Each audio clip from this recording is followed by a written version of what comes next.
Hello నమస్తే, welcome to DK channels. ఏందబ్బా పిండిని చూపిస్తుందా అనుకుంటారా? సో మేమైతే హాస్టల్కి వచ్చినామని మా మమ్మ అయితే 5 kgs పిండి అయితే పట్టించింది.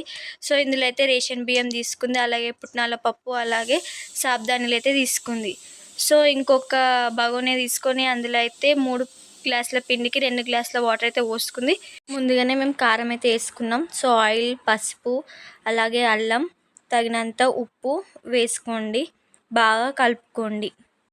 జీలకర్ర కూడా వేసుకోండి, నువ్వులు కూడా వేసుకొని మంచిగా అది ఇట్లా మసులుతున్నప్పుడు పిండిని అయితే వేసి బాగా కలపండి. ఇట్లా ఉండాలి లేకుండా మంచిగా కలుపుకోండి. కలుపుకున్న తర్వాత చిన్న బేసన్ గిన్నెలో కొంచెం కొంచెం పిండి తీసుకుంటూ బాగా పిసుకోండి, అలాగే కొంచెం వాటర్ వేసుకుంటూ మంచిగా కలుపుకోండి.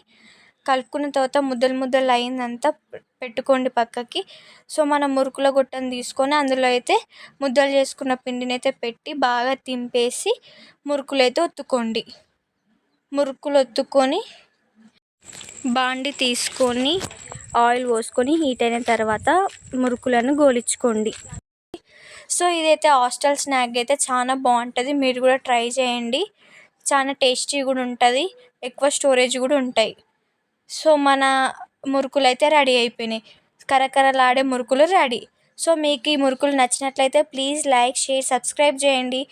ఎక్కువ వీడియోస్ కోసం మా ఛానల్ని అయితే ఫాలో చేయండి. Bye bye, love you guys.